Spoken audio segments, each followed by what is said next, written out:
Hello student, कैसे हैं सभी। उम्मीद करता हूं सभी ठीक होंगे। एक बार फिर से स्वागत है आप सभी का आपके अपने यूट्यूब चैनल पैशन केमिस्ट्री पर। बेटा पी ब्लॉक में आज हम डिस्कस करेंगे sulphuric acid, preparations of sulphuric acid, structures of sulphuric acid and properties of sulphuric acid and their uses. ये सब कुछ आज हम डिस्कस करने वाले हैं अबाउट सल्फ्यूरिक एसिड। ठीक है, तो चलिए स्टार्ट करते हैं आज का हमारा वीडियो। और सभी बच्चे प्लीज़ अपने साथ साथ नोट्स को प्रिपेयर जरूर करें। First of all, structures of H2SO4। H2SO4 का स्ट्रक्चर क्या होगा। ठीक है, तो अगर हम स्ट्रक्चर्स की बात करते हैं तो उसके लिए हमें इसकी हाइब्रिडाइजेशन भी पता होना चाहिए कि हाइब्रिडाइजेशन इसकी क्या होगी। और हाइब्रिडाइजेशन जैसे मैंने आपको पीछे बता रखा है कि हाइब्रिडाइजेशन हम कैसे निकालते हैं। अगर हम हाइब्रिडाइजेशन निकालें तो सबसे पहले जो X इज इक्वल टू, ठीक है, X हमने क्या है सल्फर के लिए रखा है 1/2 वैलेंस इलेक्ट्रॉन कितने सल्फर में 6 plus monovalent element 2, hydrogen is monovalent, oxygen is divalent, minus cation minus A9 कुछ है ही नहीं। तो इस तरीके से फॉर्मूला अप्लाई करके हम कर सकते हैं 1/2 × 8 is equal to 4। If X is equal to 4 यानी कि X की वैल्यू 4 आए तो उस केस में हम जो है 1s orbital and 3 p orbitals, एक s ऑर्बिटल और 3 p ऑर्बिटल को यूज करेंगे। ठीक है, sp3 H2SO4 में जो सल्फर है उस पर क्या हाइब्रिडाइजेशन है sp3। तो सल्फर, ठीक है, और कितने बॉन्ड बनाएगा 6, मतलब 6 बॉन्ड बनाएगा ये। और जो है इसकी sp3 हाइब्रिडाइजेशन में किस टाइप की स्ट्रक्चर्स होती है, टेट्राहेड्रल्स। कैसे होती है, टेट्राहेड्रल। तो टेट्राहेड्रल स्ट्रक्चर आप इस तरीके से बना सकते हैं, double bond O, double bond O, ठीक है, OH एंड OH। ये इस टाइप से टेट्राहेड्रल स्ट्रक्चर है और इसमें जो एंगल है 109.28 सेकेंड, ये इसमें एंगल है। क्लियर है। तो ये क्या है H2SO4 की हाइब्रिडाइजेशन एंड स्ट्रक्चर। शेप भी इसकी टेट्राहेड्रल ही होती है और इसकी जो है ज्योमेट्री भी टेट्राहेड्रल है, TD टेट्राहेड्रल। ओके, अब बात करते हैं preparations of sulphuric acid, preparations of H2SO4 कैसे प्रिपरेशंस करेंगे।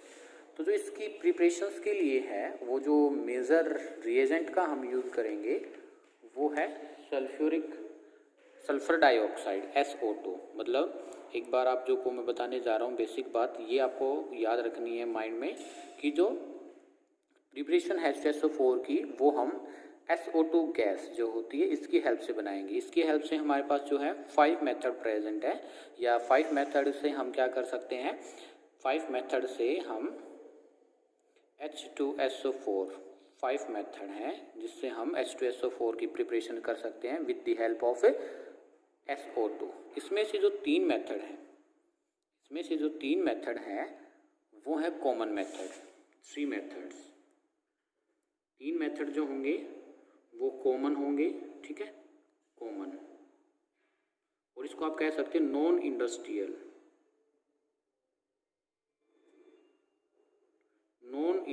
कह सकते हैं आप कि इन मेथड की हेल्प से जो 3 मेथड हैं जिससे हम SO2 की हेल्प लेंगे सल्फर डाइऑक्साइड की, तो ये क्या आपके नॉन इंडस्ट्रियल, मतलब आप एक आपको ब्रॉड लेवल पर अगर H2SO4 की प्रिपरेशन करनी है या लार्ज स्केल पर आपको क्या करना है H2SO4 की प्रिपरेशन करनी है तो उसमें क्या है ये हेल्पफुल नहीं होंगे। ये जस्ट आपको अगर स्मॉल क्वांटिटी में फॉर एग्जांपल अगर लैब में H2SO4 बनाना है तो उस लेवल पर आपका क्या ये मेथड यूज़ कर सकते हैं। ओके, और कह सकते हैं आपकी इन मेथड की हेल्प से जो प्यूरिफिकेशंस है H2SO4 की जो प्योरिटी है, प्योर कितना है वो उस पर क्या है इतनी ज़्यादा प्योर नहीं होगा।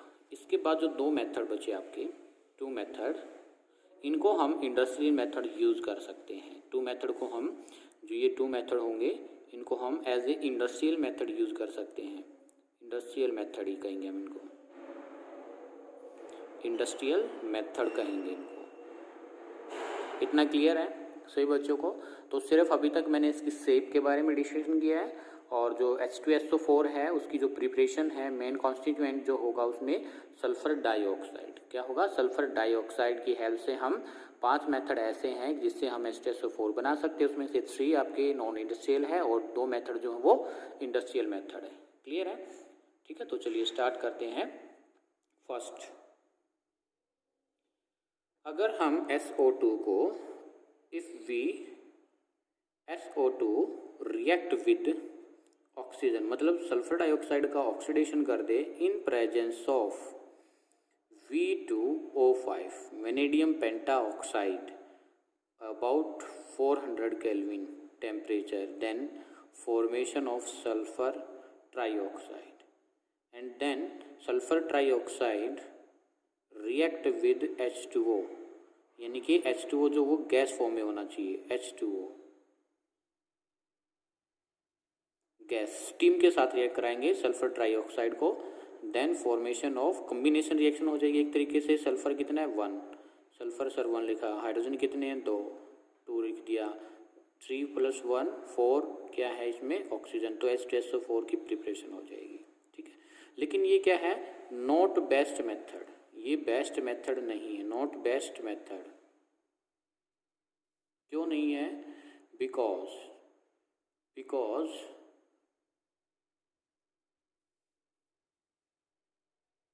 जब इसकी फॉर्मेशन होती है, because due to formation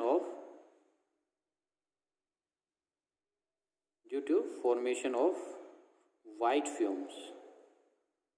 fumes निकलती हैं H2SO4 की, और ये फ्यूम्स हो सकता है आपकी जो है, आप जब सांस लेते हैं तब आपके बॉडी के अंदर जा कर के हार्मफुल रहेगी, या आप अगर लैब में प्रिपरेशन कर रहे हो, लैब में मेटल भी हो सकते हैं, जैसे सिल्वर भी हो सकता है या अदर मेटल्स भी हैं, उनको भी क्या कर देगा? ऑक्सीडाइज कर देगा। इसी वजह से ये अच्छा मेथड नहीं है।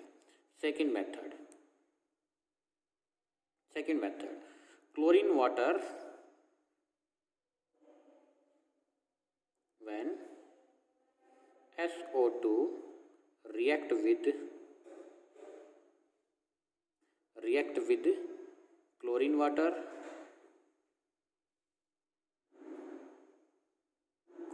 कह सकते हैं आप, या ब्रोमीन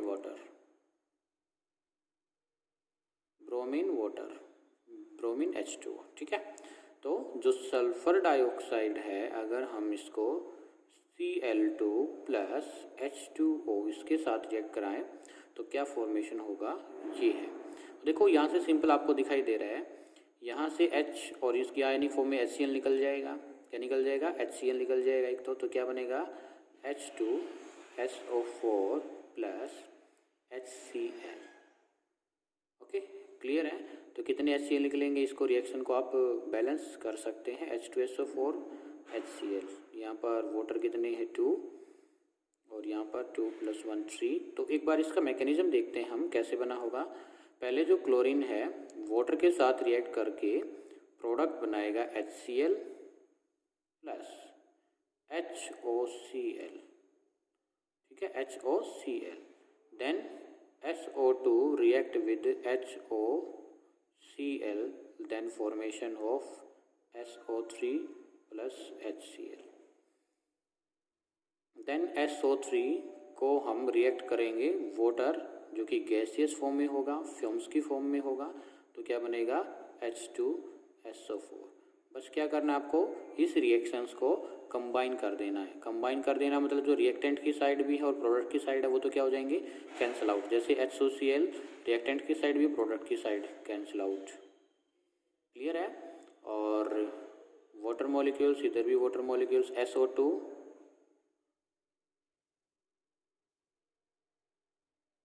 इधर SO2 भी आएगा बेटा, इधर SO2 भी आएगा। नहीं, ठीक है,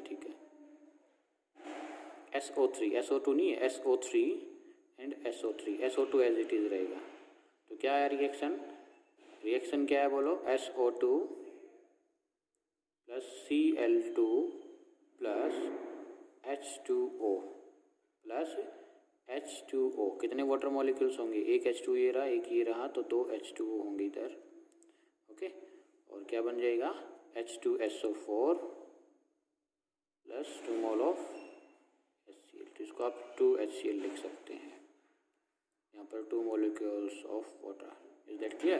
तो ये रिएक्शन का मैकेनिज्म एक तरीके से आप कह सकते हैं।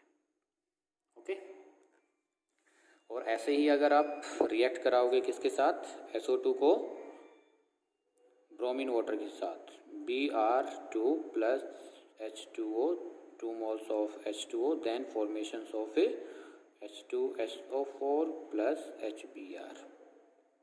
ये कौन सा मेथड है? Second method. थर्ड मेथड मतलब तब हम SO2 को किसके साथ रिएक्ट कराएं, SO2 react with oxidising agent के साथ रिएक्ट कराएंगे, तो भी आपकी जो फॉर्मेशन होगी H2SO4 की ही होगी। Oxidising agent like H2O2, O3 और क्या ले सकते हो, ओजोन। तो रिएक्शन देख लीजिए एक बार आप। अगर हम SO2 को रिएक्ट कराएं H2O2, then formation of H2SO4, दो हाइड्रोजन, सल्फर 1 O4। क्लियर है? तो ये रिएक्शन कैसे हुआ होगा, साइड में इधर मैकेनिज्म देख लीजिए, यहाँ पर मैकेनिज्म लिखने वाला हूँ मैं। व्हेन H2O2 को अगर हम कुछ हीट करते हैं तो इसमें से वाटर मॉलिक्यूल्स निकल जाता है प्लस ये ऑक्सीजन।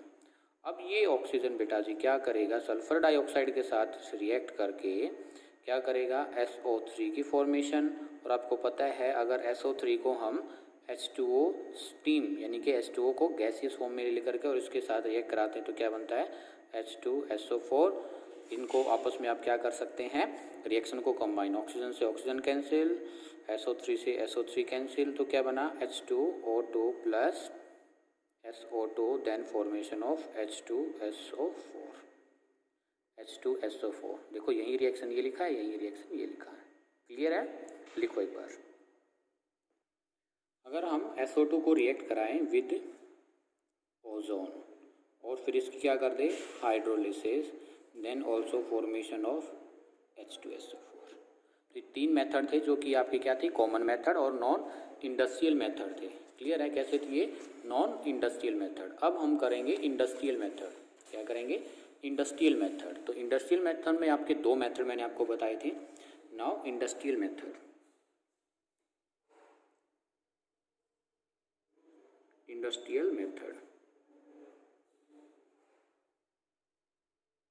जो कि इंडस्ट्रीज में यूज़ किए जाते हैं।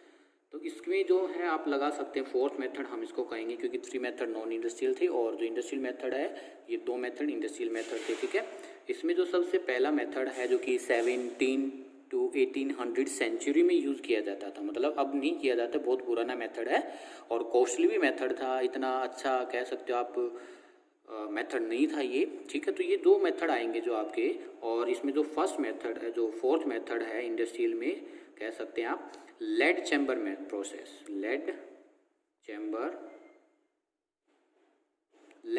प्रोसेस। अब लेड चैम्बर प्रोसेस को डिस्कस करेंगे उससे पहले आपके 3 मेथड आपके माइंड में होनी चाहिए। 3 बातें, मतलब कह सकते हैं आपको 3 बातें याद रखनी है। तो वो बातें कौन कौन सी होंगी, लिख लेना। आपकी ए जो है आपके माइंड में आना चाहिए कि जो SO2 को ऑक्सीडाइज करने पर NO2, जो कि हम क्या करेंगे, SO2 को ऑक्सीडाइज करेंगे। SO2 को क्या करेंगे हम, oxidise with the help of, generally with the help of NO2, nitrogen dioxide, with the help of nitrogen dioxide. First बात। सेकंड, ऑक्सीडाइज होगी क्या बनेगा, ऑक्सीडाइज होकर के ये बनेगा SO3। क्या बन जाएगा ये, SO3 को रिएक्ट कराएंगे हम किसके साथ, स्टीम के साथ, भाप के साथ। ठीक है, react with steam, then formation of H2SO4। C third बात आपको क्या याद रखनी है कि इसमें जो फॉर्मेशन होता है H2SO4, ये जो H2SO4 है, प्योरिटी ऑफ H2SO4 वो कितनी होती है, ओनली 80% ही प्योर फॉर्म में होता है। और ये क्या होता है, ये प्रोसेस क्या होता है, दिस प्रोसेस इज कॉस्टली,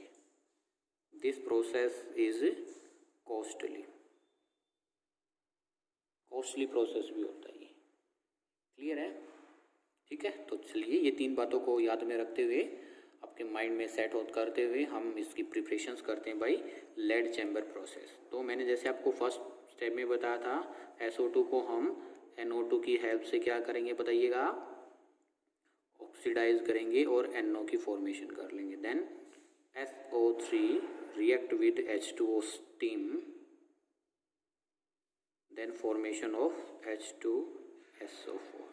ठीक है, नाउ इसको हम कैसे रिमूव करें, NO को हम ऑक्सीडाइज कर देते हैं तो आपका NO2 बनता है, जो कि फिर से हम यूज़ कर सकते हैं सल्फर डाइऑक्साइड को ऑक्सीडाइज करने में।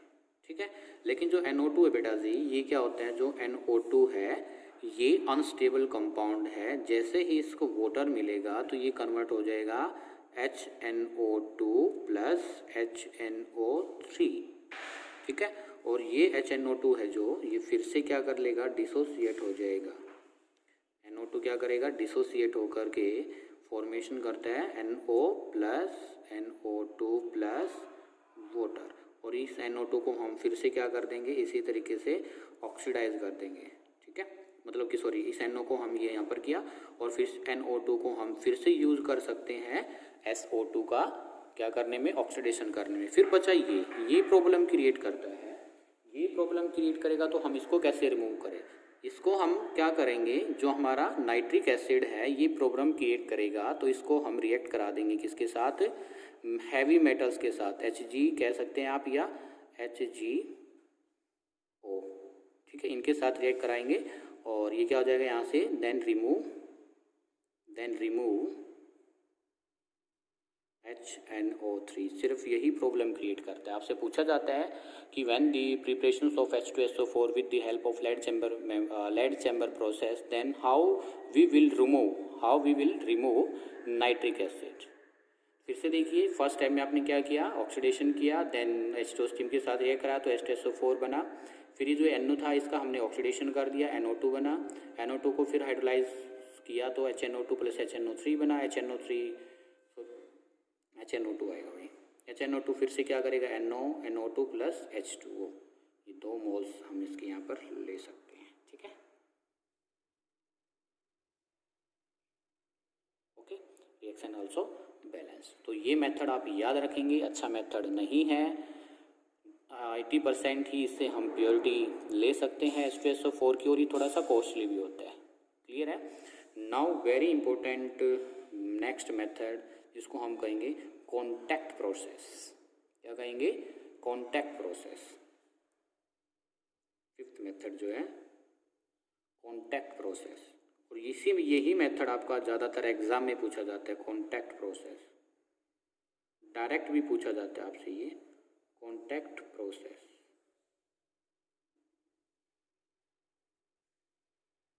ठीक है, तो इसमें क्या करते हैं जनरली, कॉन्टैक्ट जो प्रोसेस होती है इंडस्ट्रीज लेवल पर, हम इसमें क्या करते हैं। ठीक है, आपको ये बात आपको पता होनी चाहिए। तो इसको रिमेंबर करने के लिए कुछ मैं आपको बातें बताऊंगा, वो आपको पता होनी चाहिए। तो वो आपको बिल्कुल ध्यान से सुनना है। जहाँ पर सल्फाइड और, जिस इंडस्ट्रीज में सल्फाइड की ओर से मेटल की एक्सट्रैक्शंस करते हैं, मतलब क्या करते हैं, हम मेटल की एक्सट्रैक्शंस करते हैं, मेटल एक्सट्रैक्ट करते हैं कहाँ से, सल्फाइड ओर से। सल्फाइड और लाइक ब्रैकेट में आप जिंक सल्फाइड आपने देखा होगा, FeS।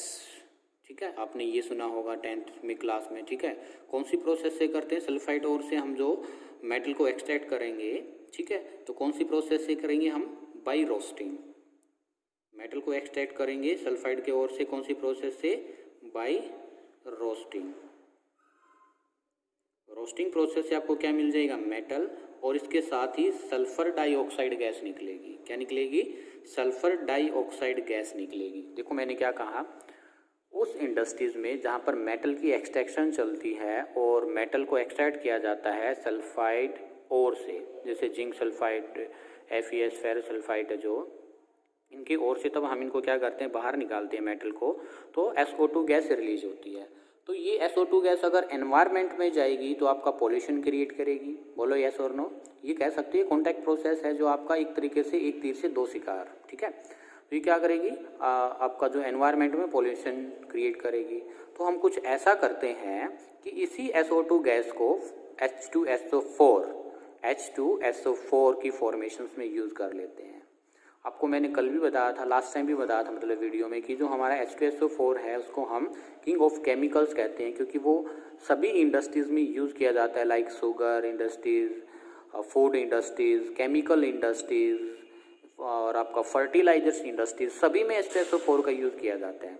तो वहीं क्या है, हम SO2 गैस को जितना ज़्यादा प्रोडक्शन होगा किसी भी देश में, जितना ज़्यादा H2SO4 का यूज़ होगा किसी भी इंडस्ट्रीज़ या किसी भी कंट्री में, वो कंट्री उतनी ही ज़्यादा क्या करेगी, डेवलप करेगी। तो ये SO2 की हेल्प से हम क्या करेंगे बताइए, H2SO4 बनाएंगे। मतलब देखो मेटल को एक्सट्रैक्ट भी कर लिया और इस SO2 जो गैस है इसको H2SO4 फॉर्मेशंस में यूज़ भी कर लिया गया। मतलब दोनों, मेटल को भी निकाल लिया और SO2 गैस जो निकली थी इसको भी यूज़ कर लिया गया for the formation of A sulphuric acid, ठीक है। तो इसमें स्टेप देखना आपके 4 स्टेप में होगा कॉन्टैक्ट प्रोसेस। तो पहला जो स्टेप है स्टेप ए, तो स्टेप ए में हमें क्या करना है, SO2 गैस की फॉर्मेशन। तो आपका जो सल्फर 8 है, सल्फर किस फॉर्म में होता है, S8 में, और इसको मैं कंबशन कर दूं इन प्रेजेंस ऑफ ऑक्सीजन, या इसको हम थोड़ा सा जला दें तो भी आपका किस चीज़ की फॉर्मेशन होगी, SO2 की। या हमने एक और लिया फेरस सल्फाइड और इसको रोस्टिंग किया। रोस्टिंग क्या होता है, किसी भी सल्फाइड और को ऑक्सीजन की प्रेजेंस में क्या करना, हीट करना, ठीक है। तो क्या बनेगा आपका SO2 प्लस Fe2O3, और इसको फिर कैल्सिनेशन से हम आगे फर्दर प्रोसेस करेंगे, वो हमारा सिलेबस नहीं है अभी फ़िलहाल। अगर हम जिंक सल्फाइड को लेते हैं और इसको ऑक्सीजन के साथ रिएक्ट कराते हैं और हीट करते हैं तो भी क्या बनेगा, SO2 एंड जिंक ऑक्साइड। तो देखो ये जो गैस निकली, ये वाली गैस, तो फर्स्ट स्टेप हमारा SO2 गैस की फॉर्मेशन ही था। सेकेंड स्टेप में, स्टेप बी में हम क्या करेंगे, catalytic oxidation, catalytic oxidation, catalytic oxidation. तो कैटालिटिक ऑक्सीडेशन में क्या करेंगे, सल्फर डाइऑक्साइड को ऑक्सीजन के साथ रिएक्ट करेंगे इन presence of catalyst like platinum, और कह सकते हो V2O5। तो क्या बनेगा, SO3 रिएक्शन को बैलेंस कर लीजिए, ये रिएक्शन क्या हो जाएगी, बैलेंस हो जाएगी। क्लियर है। अब बात आती है जो कैटालिटिक ऑक्सीडेशन हमने किया है, ये जो रिएक्शन होती है बेटा एक्सोथर्मिक होती है। इसमें जो डेल्टा H एंथैल्पी है वो -197 किलोजूल पर मोल लिबरेट होती है, ठीक है। 97 किलोजूल पर मोल अप्रोक्स है ये, ठीक है, एग्जैक्ट नहीं है, एग्जैक्ट तो मे बी 96.76 ऐसे कुछ है, लेकिन आप 197 लिख सकते हैं। ओके, तो ये एक एक्सोथर्मिक रिएक्शन है। और एक बात देखिए बिल्कुल ध्यान में, यहाँ 2 मोल तो ये रहे और 1 मोल ऑक्सीजन का, तो यहाँ वॉल्यूम कितना है, 3 वॉल्यूम कह सकते हो आप, और यहाँ जो वॉल्यूम है बेटा जी बोलिए कितना है, 2 वॉल्यूम, कितना है, 2 वॉल्यूम। तो यहाँ से यहाँ तक आप प्रोसीड किए तो वॉल्यूम क्या हो रही है आपकी, जो रिएक्शन में आपकी जो कॉन्टैक्ट प्रोसेस में जो वॉल्यूम है वो क्या हो रही है, डिक्रीज हो रही है। रिएक्शन में जो वॉल्यूम है वो क्या हो रही है, डिक्रीज हो रही है। तो हम कुछ ऐसा करें, फेवरेबल कंडीशंस की रिक्वायरमेंट होगी, जो ये कॉन्टैक्ट प्रोसेस कैटालिटिक ऑक्सीडेशन, इसमें कुछ फेवरेबल कंडीशंस की क्या होगी, रिक्वायरमेंट होगी। वो कंडीशन क्या है वो सुनिएगा एक बार, लिखो तब तक इतना। तो 11th क्लास में या मैंने आपको जो है HNO3 की तब हमने प्रिपरेशंस की थी, वहाँ भी आपको क्या बताया था, ली चैटलियर प्रिंसिपल के बारे में बताया था। तो ली चैटलियर प्रिंसिपल क्या कहता है, ली चैटलियर प्रिंसिपल बताता है कि हमारा जो इक्विलिब्रियम है अगर वो डिस्टर्ब हो जाता है, रिएक्शन आपकी रिएक्टेंट से प्रोडक्ट बन रहा है, तो उसमें एक ऐसी स्टेज आती है जिसमें concentration of reactant is equal to concentration of product. तो तब कंसंट्रेशन ऑफ रिएक्टेंट इक्वल हो जाती है कंसंट्रेशन ऑफ प्रोडक्ट के, तो उस स्टेज को कहते हैं हम इक्विलिब्रियम स्टेज, ठीक है। अगर वो स्टेज आपकी क्या हो जाती है, अगर आपका कुछ ऐसी कंडीशन हो कि प्रोडक्ट की कंसंट्रेशन ज़्यादा होगी as comparison to reactant concentration, तो आपका इक्विलिब्रियम डिस्टर्ब हो जाता है। और इक्विलिब्रियम या ली चैटलियर प्रिंसिपल ये कहता है कि जो इक्विलिब्रियम स्टेट है वो मोस्ट स्टेबल स्टेट है, मोस्ट स्टेबल स्टेट है। तो फिर क्या है, रिएक्शन फॉरवर्ड डायरेक्शन में जाएगा, बैकवर्ड में जाएगा, इसके लिए कुछ कंडीशन है। तो आप ली चैटलियर प्रिंसिपल देख सकते हैं 11th क्लास से। लेकिन चलो मैं आपको बता देता हूँ जो अभी इसके लिए कॉन्टैक्ट प्रोसेस में अभी मैंने बताया है।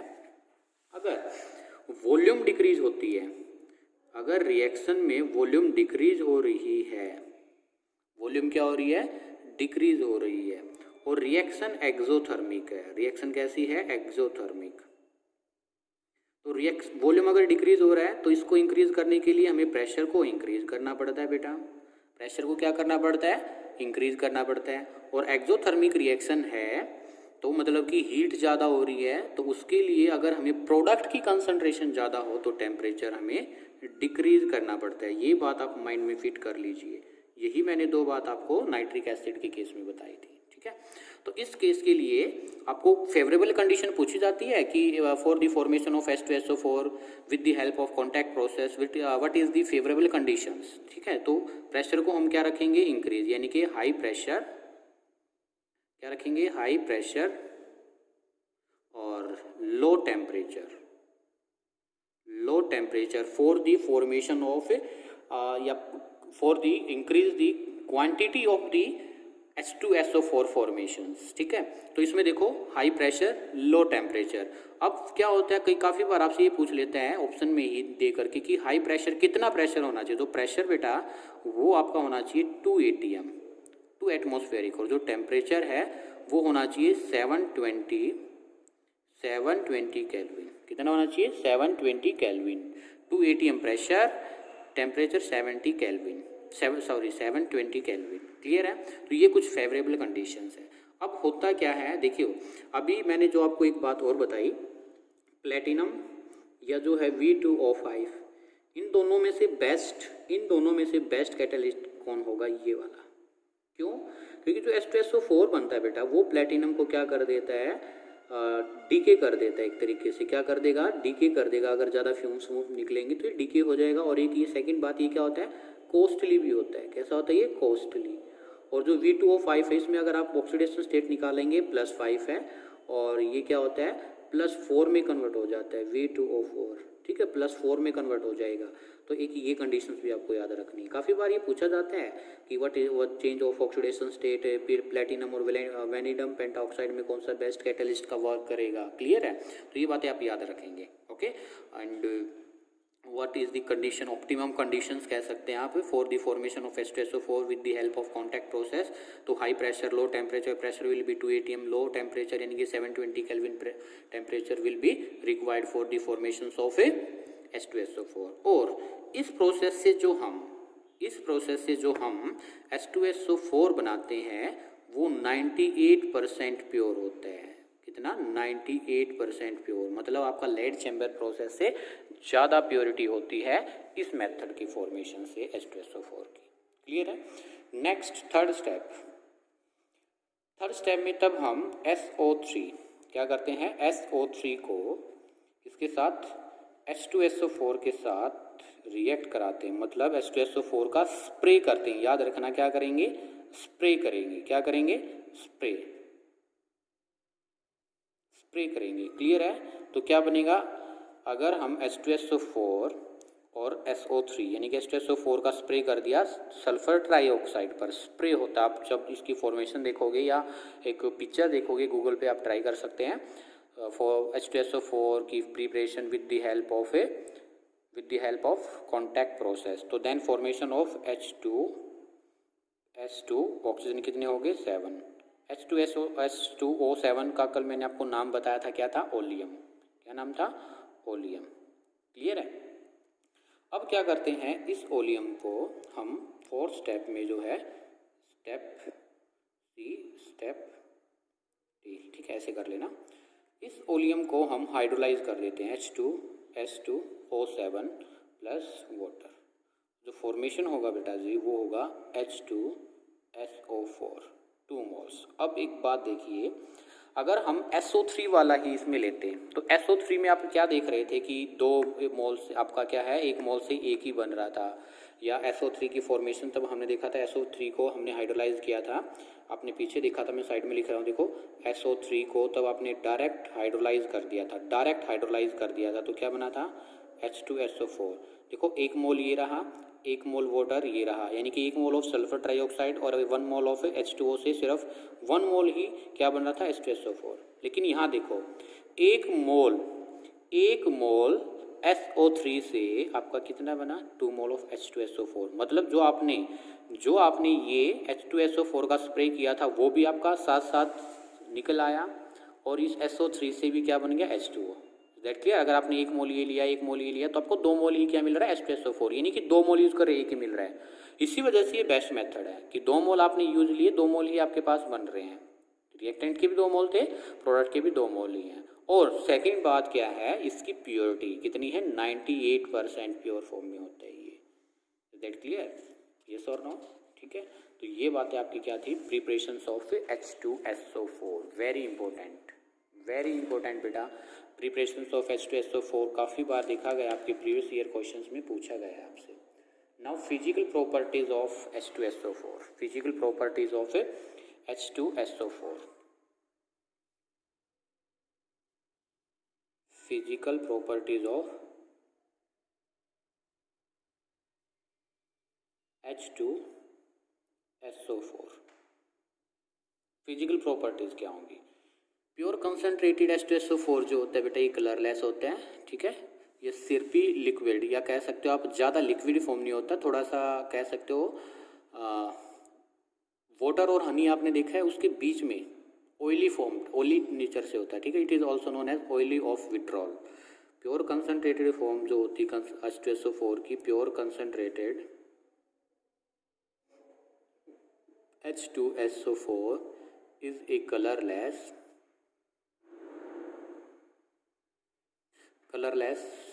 सिर्फी लिक्विड, सिरफ टाइप में जो होते हैं syrupy liquid. It is also known as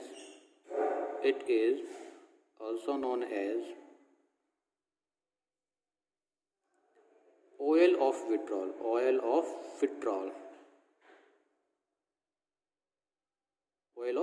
oily nature होता है एक तरीके से। It is highly corrosive and produce burn to skin,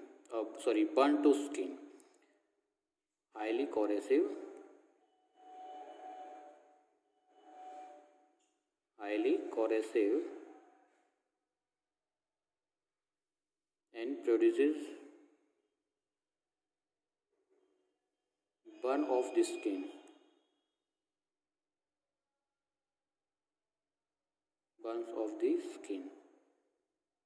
ये कुछ इसकी क्या है फिजिकल प्रॉपर्टीज है।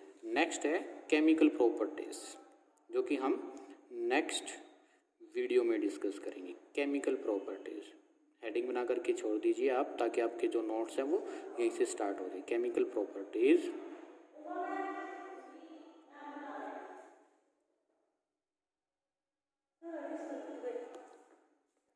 Chemical properties of H2SO4।